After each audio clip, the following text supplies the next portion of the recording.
Fohishalarni ko'ring-da. Nima erkak kishini jalb qiladigan bo'lsa, hammasini qiladi. Hatto turishigacha, nozlanishigacha. Hatto atirini ham, masalan, hozir endi ilm fan rivojlanib, shuna atirlar chiqqan, erkak kishi hidasa tomi ketib qoladi.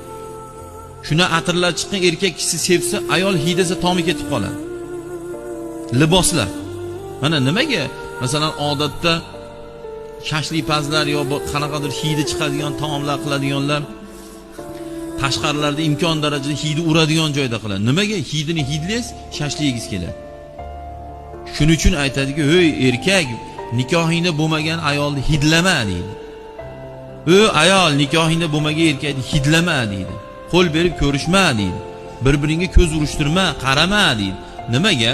Nimaga zino ko'payib ketdi? Zaprishon bo'lgan yo'llardan yuruvchilar ko'payib ketdi. O'sha zaprishondan yursak, qoidani buzgan bo'lamizmi? Zaprishondan yurildi, bu jinoyatga yurilyapti bu. Bu zinoga yurilyapti. Mana endi mendan ko'ra menimcha sizlar ko'proq bilsalaring kerak bu zino temasida nimalar bo'lib ketayotganini. Men siz shu yo'lda yurasiz